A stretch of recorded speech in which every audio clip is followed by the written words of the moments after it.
Hey guys, thanks for joining us today. I'm Kelly back again with another educational lecture. You'll notice I've brought a guest with me. Her name is Danielle.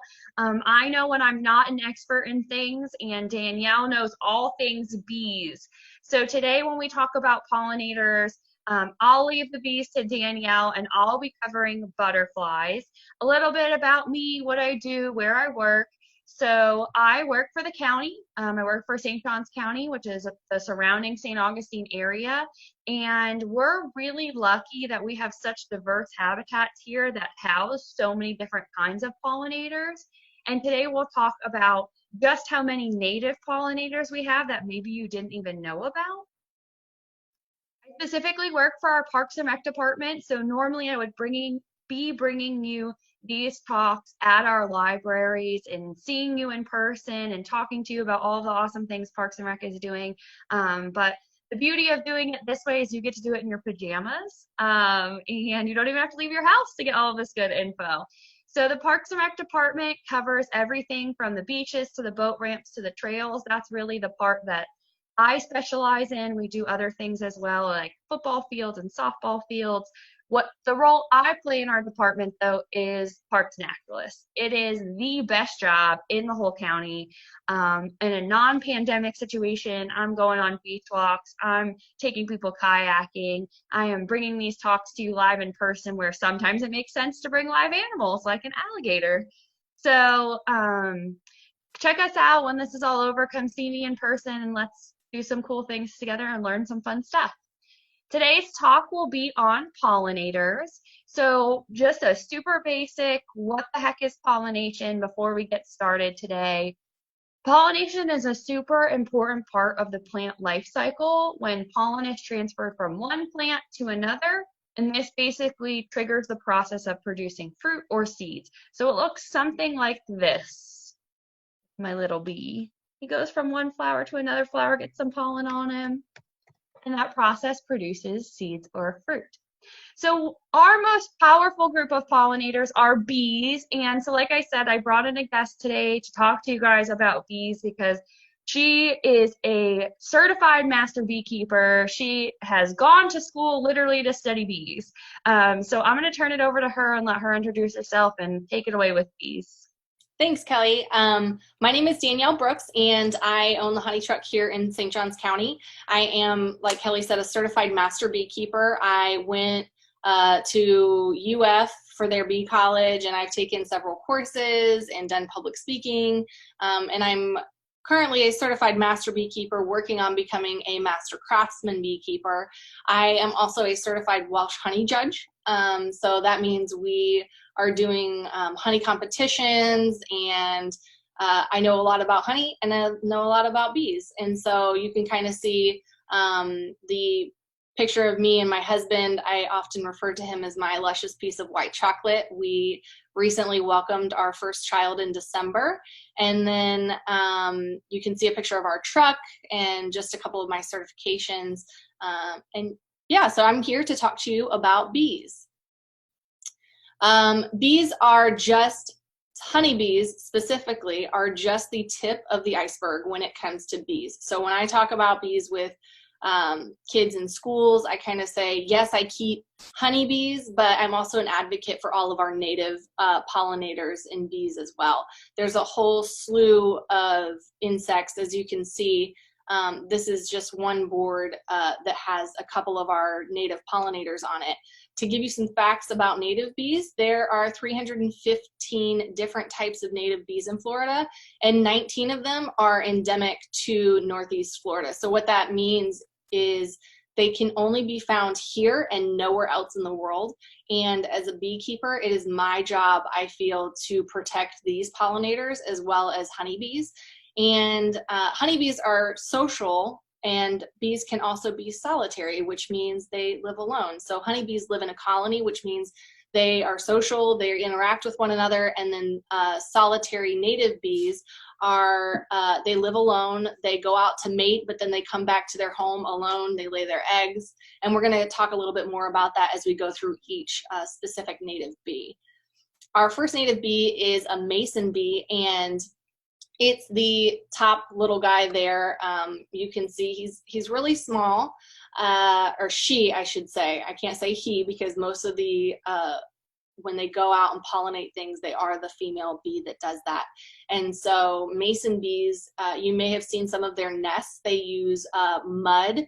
They're named mason bees because they use masonry type products to create their hives. They utilize mud, sticks, obviously not huge things, but like little fabrics of wood and stuff to create their nests. Bee-sized things. Right, bee-sized things. Although bees are incredibly talented at lifting things that are often 3 or 4 times their body weight. But they are a solitary bee and just one of the native pollinators here in Florida.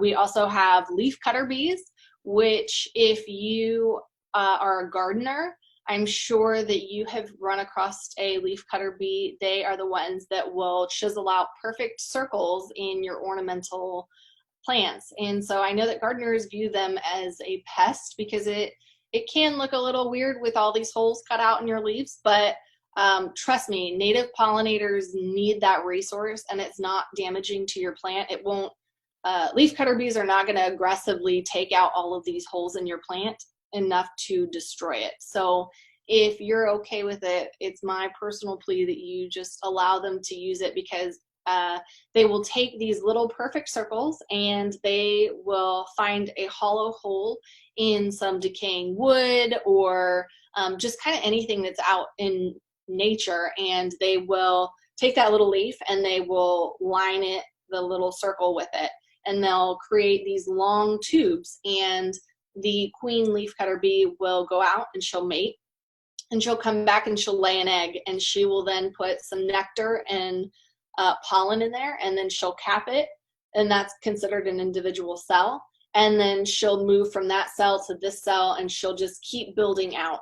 And so when I was going through bee college, my question was, okay, well, she laid these eggs here and obviously it takes time, so what happens when these guys hatch first? Well, bees are incredibly smart, so what they'll do is they will lay their male bees first because they take longer to develop, and they will lay the female eggs first, so then the female eggs will chew their way out as they develop, creating a tunnel for once the males are ready to come out, they can just come straight out. That's so cool. I never knew that. Yeah. And so next we have carpenter bees, which again, a lot of people, they're kind of controversial because I'm sure if you have wood columns, wood beams, posts, the carpenter bees love that. It's a great native home for them. They are named carpenter bees because they will actually chew out the wood, and similar to leafcutter bees, they create those tubes. And the same process, the queen will go in, lay an egg, use nectar and pollen, cap it, and then keep going until she's done with her nest. She is also a solitary bee, so again, she's nesting alone. A great resource if you are out there and you're like, man, I hate carpenter bees. They are destroying my home and my wood. Give them an alternative to go to. So what that means is you could cut down some bamboo, which is an invasive plant, and you just kind of saw it up until you get about yo big of a tube, and you cluster a bunch of them together. You can take some twine or ribbon to do that and stick them in nooks and crannies. So like when a tree has branches, you could stick it down here. You could put them kind of on the floor in your garden. They love that. So if they don't have to go through and do all of that work of eating out this entire tunnel of wood, they can just walk right into this home. They're going to love that. And you're giving them another place that they can go to that is not your wooden columns. I can't guarantee that they're going to go and do that, but I can say that it's like when you have a pool. If you have a pool and you see honeybees in it, that means there's probably not a good water source nearby and they're going to your pool. Obviously, bees don't like chlorine. So if you give them a bird bath, they're going to enjoy that a whole heck of a lot more than a pool filled with chlorine. And then after that, we've got sweat bees. They are often metallic in color. I just love this picture that I took. You can see the green all over her, and you can just see that she's completely covered in this yellow pollen, and she's got a great pollen basket going. I love that bees are actually super hairy insects, and that's because they're supposed to get the pollen all over them, and that's what helps, as Kelly said, with pollination. When they go from one flower to another, they're covered in it, and so they'll take all of that pollen and cross-pollinate with another flower. They're named sweat bees because they're often attracted to human sweat. If you see something floating around you, they're really small. I would say they're about maybe 1/4 of an inch in size or smaller. They can sting, but it's not like a honeybee sting. Because they're so small, it's not that bad of a sting. And it's important to address that bees, when they sting you, they don't want to do that. They're not aggressive at all. If you see bees out, I know that the instant reaction is to like freak out and start swatting. For them, that's you waging war on them. They are just out and about flying, and if you start swatting, they're going to start stinging. So if you are bothered by bees at all, just get up and walk away. And if they follow you, they're not trying to be aggressive. I think that they just kind of want to smell you. You probably have a hair product that smells really yummy to them, or you're wearing a lotion or a perfume, that sort of thing. So that's sweat bees. And then next up we have bumblebees. So all of the pollinators that I talked about so far are solitary. As we talked about, they either have those tubes or they're burrowing underground.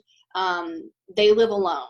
And so they lay their eggs, and then that's it. And their life cycle is 1 year. So that process that I talked about takes them a full calendar year to reproduce and have more bees. So again, that's why I say it's my job as a master beekeeper to protect these native pollinators, because honeybees reproduce really quickly. Their lifespan is about 40 days, and the queen is laying a bunch of eggs daily. But these native pollinators are not that efficient in their life cycle. So it's important to protect them. These are bumblebees that we're looking at now. I obviously go to bee college every year, and it's a great resource. These scientists have taken colonies of bumblebees, and they freeze them and use them for educational purposes. So this kind of shows us what a bumblebee colony looks like. There's one queen, and you can see that there's a bunch of bumblebees, which tells you there's social bees. They live in a colony together, and they do produce honey, which is great, but it's not a lot of honey. We're talking just enough to kind of feed themselves, and that's it. You can raise bumblebees on your own. You can order packages of bumblebees, which is something that I'm kind of looking into doing. But bumblebees are also very, it's not a colony that you work. You just kind of set it and let it be and do its own thing. Bumblebees can be aggressive when it comes to their hive and protecting their colony.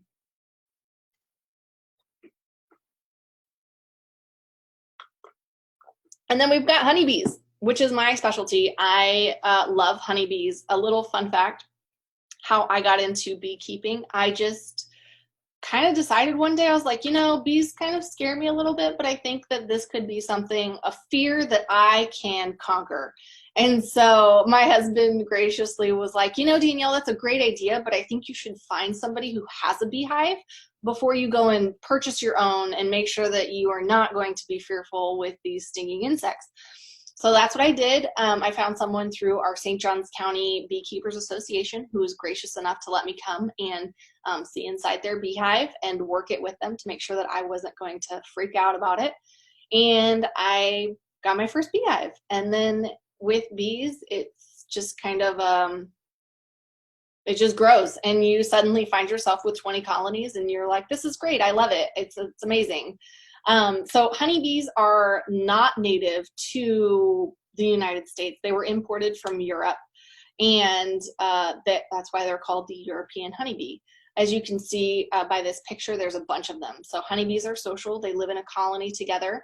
And a fun fact is that honeybees are worth more than $18 billion to the United States economy alone, simply based on their pollination services. Obviously, producing honey is a separate category, but we just had almond season and blueberry season. So if you look at a map of the United States, it's really interesting to see commercial beekeepers. They will travel around the coastlines of the United States, And they're going from almonds to blueberries to, you name it, and honeybees are there. If honeybees were to go extinct, we would not necessarily starve, but we would not have as colorful plates as we do now. There are plenty of societies who make their foods solely based on grain diets. But I personally love my fruits and veggies and would definitely miss if we didn't have that for pollination. So to talk a little bit about honeybees and their colony, there is one queen for an entire colony. And right now we are in the spring months. It is currently April, and the queen is ramping up her egg production. So she's continually laying eggs. She can lay up to 1,500 eggs a day, which is crazy. And that colony is just rapidly expanding, and they are gearing up for what is called the honey flow, which is a couple of weeks in the spring where everything is blooming. So we're past the whole you see green on all of your cars phase, and those plants have now started producing nectar, which is great. And so the bees are going and taking all of that nectar and bringing it back to the hive. There are two parts to a beehive. There's the brood box, which is on the bottom, and then the honey supers, which are on top. So as a beekeeper, when I go and harvest honey, I'm only pulling the honey that is from the top of the beehive, because I want to make sure that the bees are well protected going into the summer and winter months. It's important that they have resources, that I'm not robbing them of the resources that they need, because honey is delicious, but I only want to take the extra of what they make, not dipping into things that they actually need. And there are roles, there's a hierarchy within a honeybee colony. There's a queen, like I said. There are workers, which are all females. And then there are drones, which is a term we use for male bees. The workers also kind of have a caste system within the hive. When a honeybee is first born, their first job is to clean out their cell that they were in. And once they do that, they become a nurse bee. So they take care of other bees that are in their egg and larva state before they're capped. And they will go and put nectar and pollen into these cells, and they'll help take care of the other bees that haven't fully developed yet and keep them warm.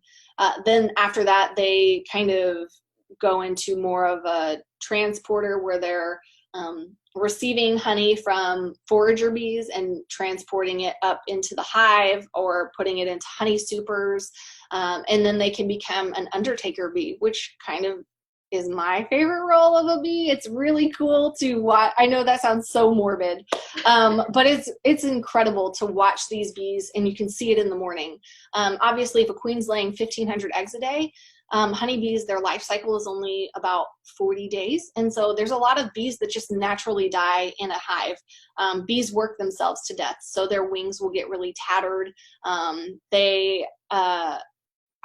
can't remember. I think it's like 500 miles. I'll have to double check that fact, but they get a set amount of miles on a pair of wings, and then that's kind of it. And then they're a drain on the hive. And so these undertaker bees, you can see them pulling out bees that have passed away over the night, and they just kind of fly them away from their hive. And they just, that's how they dispose of bees in their hive. And then after that, they become a forager bee, which means they're out and about, and over half of the colony is a forager bee. So when you see a bee out on a plant or just kind of resting, they are the oldest bees in the colony, because there's the most risk associated with leaving the hive. There's a fear that you might not come back, that you could get squished, that you sting somebody and you die. So there's a lot of risk there that's associated with being the oldest bee. And they communicate by dancing, which is called the waggle dance. And it's super cool. There's a lot of science behind it, where when they dance, if it's a really aggressive squiggle, that means that the nectar resource is incredibly delicious. It's super nutritious for them, and they're trying to encourage their other bees to go to this nectar resource to bring it back. And I like to tell people when they come to the honey truck that bees will exhaust a certain floral resource and then go to the next. So it's not like I don't know. It's like they find a sunflower field and they say, oh my gosh, these sunflowers are so delicious. Let's all go here. And then they say, okay, there is no more nectar on these sunflowers. What else can we find? Wow, there is some incredibly delicious saw palmetto over here. Let's go over there. And so it kind of looks like an amoeba. We've seen graphs of at UF, they have charted where bees go based on a certain hive. And it's really cool to see that they'll go one direction and then they'll come back, and then they'll go another direction and come back, and then they'll go a third direction and come back. And all of this is happening at multiple parts during the day. It's just really incredible. Bees are so smart, and I'm continually amazed at just how intricate their systems are. And we've only addressed just the tip of the iceberg. There's so many questions that science has not figured out about how honeybees work. And that is just so encouraging to me, that we can know so much about one specific type of bee, Apis mellifera. And there are so many other pollinators that are out there in the world. And there's just so much information. It's so encouraging and exciting to learn about these little critters. And yeah, they are the only insect that will produce a food for humans, which is really cool. And there are a lot of ways that you can help our native pollinators, our honeybees specifically. You can plant native plants. We've talked about native and whatnot. That means plants that are naturally found in this area. So as much as I love Home Depot, I would not buy native plants at Home Depot. I would go, if you were in St. Johns County, I would go to a place like Southern Horticulture on the island. They've got a lot of great native plant resources for you. You can make native bee homes, which is what we're seeing in this photo. I remember I talked about those little bamboo homes that you can create. The one in the bottom right corner, it's somebody who took a PVC pipe to put all of those little bamboo sticks together. The other ones are just native bee homes. They're more ornamental. They attract different types of sweat bees, mason bees, carpenter bees. And you can find those online, or if you're really crafty and you like working with wood, you can make them yourselves. It's a great project to do at home with kids. And following pesticide labels, I know that this is controversial. We haven't really talked about what kills bees. That's a whole nother genre, and maybe we can do a video about that later. But follow pesticide labels. The label is the law. And as a beekeeper, I do address pesticides because I live in a deed restricted community. And so they're all the time saying, like, you can't have weeds in your yard, but I also have bees. And so I want to protect my pollinators. When I use pesticides, I'm making sure that I use them at sunset, because that's when bees are not out and about pollinating things. I'm going to use a granular type of pesticide because it's not spraying the bloom itself where the bees are going to be going and pollinating. And then I'm going to water it in so that it's not just out and about. And I always tell people, stay away from Black Flag and Roundup products. They are notorious for killing bees. Don't use them. Figure out other options, because if you buy that, you're inherently killing our native pollinators, and it's not good. And you can also support your local beekeeper, which is myself or anyone who is a member of the St. Johns County Beekeepers Association. As a beekeeper, I am registered with the state, so all of my hives are registered with them. They know about them, and we sell our honey, and there are other beekeepers who sell their honey too. Obviously, imported honey from outside the United States has been lined with sugar. It's not actually honey. It's not very well regulated. And so if you know a beekeeper, buy their honey, because you know that they have been with those bees year round.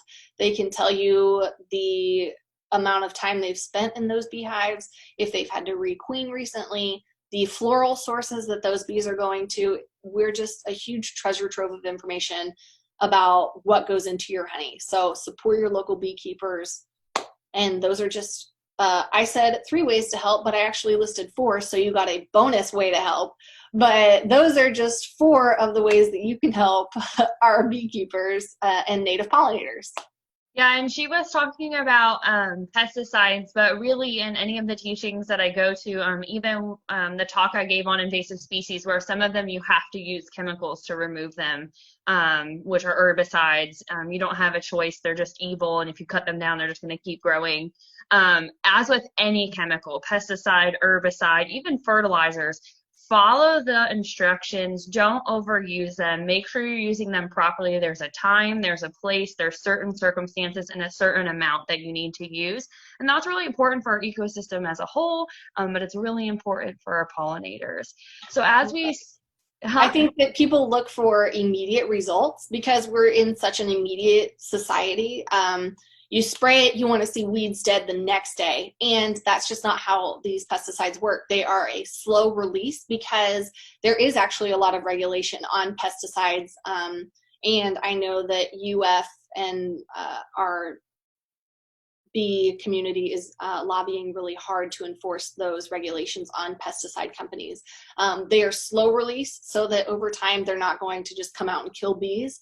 But if you throw something out in your yard and you say, oh wow, it's been 7 days and I still don't see results, that's because it's supposed to be a slow process over time that you are not going to kill all of these native pollinators. It's a regulated thing. Give it time. I know that it's annoying, but if you stay on top of your fertilization and following the label when you should, then over time you're going to have less weeds in your yard. But inherently, weeds are great resources for these native pollinators. Dandelions are a huge one that bees pollinate, or clover. And a lot of people don't like those in their yards. So if you're going to eliminate them in your yard, please, please, please replace them with native plants that you can purchase around town. Give those bees another resource. Don't just take it away and not replace it with something else. We need to be kind to these insects because they really do take care of our world and our food, and it's important that we give back to them. Yeah, and before we put up houses and buildings and things, they had free roam of everything wild. So it's important that as we're taking things away from the ecosystem, we're putting things back in that are good, that were supposed to be there.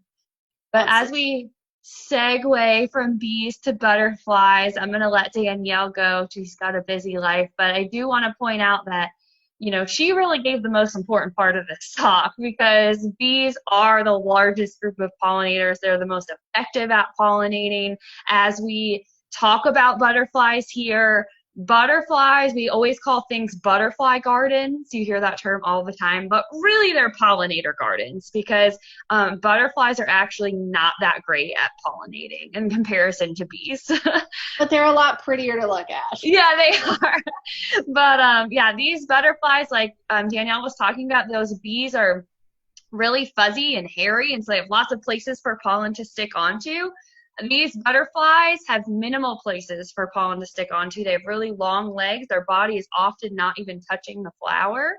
And if you've ever watched a bee in a garden, like Danielle was talking about, they will go to every flower in that patch. They will go from flower to flower to flower to flower to flower. So if you've watched a bee, you've seen that. But if you've watched a butterfly, it like lackadaisically floats here and then goes maybe 8 flowers over, and then, maybe to the edge of the patch, and then it moves on. So they're not as intensely pollinating from going from plant to plant, but they are really good at pollinating things that are farther distance from each other. So we'll get started on butterflies here. Thanks for joining us, Danielle. We really appreciate your time. Thanks for having me. Yeah. All right. All right, so now we're going to continue to talk about butterflies, and let's talk about just how many butterflies we have in the state of Florida. So there are over 765 species in North America, not including Mexico, and there are about 180 species in the state of Florida. Most of these species actually breed here. They have eggs here and caterpillars here. So that's super exciting. There are another subset of butterflies that just pass through that don't breed here. And there are 40 species that are considered unique to Florida, that are only found in Florida or predominantly in Florida. So you can see in this figure here, there are this is just a small sampling of the butterflies that you'll see. I'm going to go over a few common ones that you may see right in your backyard. Now is a good time of year to start seeing butterflies. So first and foremost is the one that almost everybody knows, and that's the monarch. So the monarch butterfly is gorgeous, and they're known for their larval plant being milkweed. So when the egg is